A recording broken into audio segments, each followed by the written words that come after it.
Hey, I'm Todd Shelton. Hey, I'm Michelle Shelton. And this is our Refuse to Lose story. When I was 9 years old, the church we were going to, at the time many other people were going to the altar, and I went with my uncle to the altars, knelt down, prayed a prayer with the pastor, and thought that was all there was to being saved, was saying the words and saying prayer with the pastor.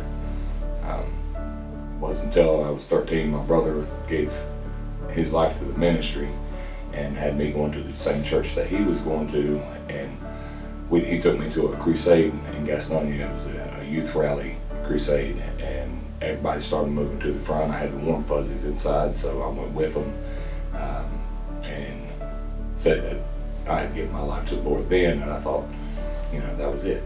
I didn't grow up in church. I was taken a few times during my childhood. In 2003, I had hit a dark period and was in the midst of contemplating suicide due to hiding my drinking and how much I was drinking. And me and Shell was arguing all the time, and it was really causing problems.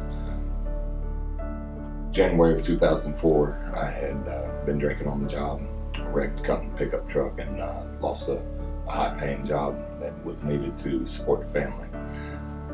After I had lost my job, Shell had come to me and let me know that no rehab knew us, and we were struggling and going back and forth on what to do from there. During that time, there was not a whole lot of hope going on. It was a very dark period in our marriage, and it felt like we was just being pushed further and further away from God. We were invited to come to church, and we started coming more often, and the Lord started dealing with us, along with my sister also. Sheree had come and given her life to the Lord, and several weeks afterwards, during that time, while God was working in us, Shell moved forward. At that time, I did think that I had everything figured out and that we were moving forward. Todd was still struggling with the alcohol, so I asked my sister if she would sit down with me and would discuss things with Todd. They sat me down and told me that I was going to have to make a choice, whether I was going to move forward with them or whether I was going to continue in alcohol and live my life the way I was living it. Then sitting down, and I realized how serious it was and what I needed to do, and decided alcohol needed to go away. I tried for about a week to let it go on my own. I tried to do everything on my own. No praying, no seeking help. At the end of the week, it was on a Thursday night, I was standing by a bottle of rubbing alcohol, poured it in a cup, and it was the only alcohol we had in the house, mixed it and drank it.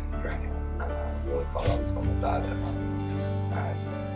Through the guilt and the shame, I cried out, and I prayed as hard as I could.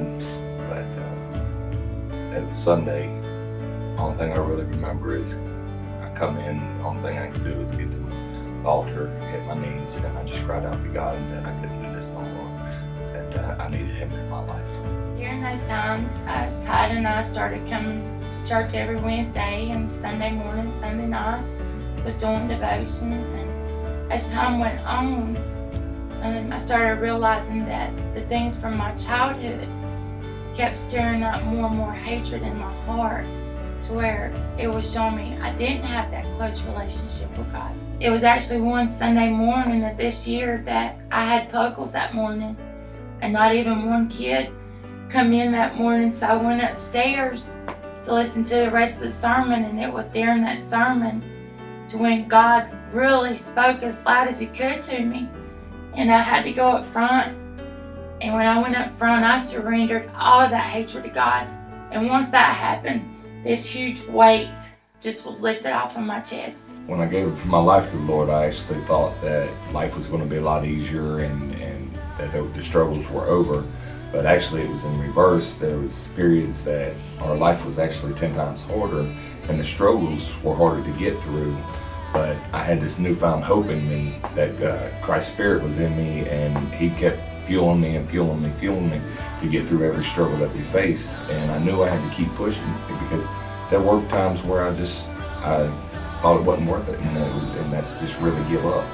But through Christ being in me, that gave me the fuel I needed to realize not only were my kids watching me and seeing if what was in me was real, but Christ also demands it from me to be the spiritual leader of my household.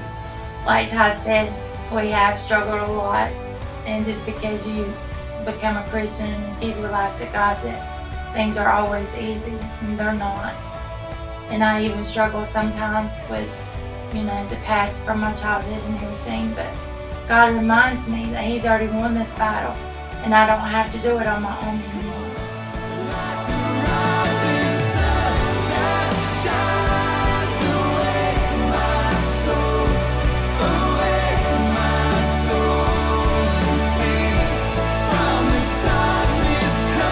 We are the Shelton family, and this is our Refuse to Lose story.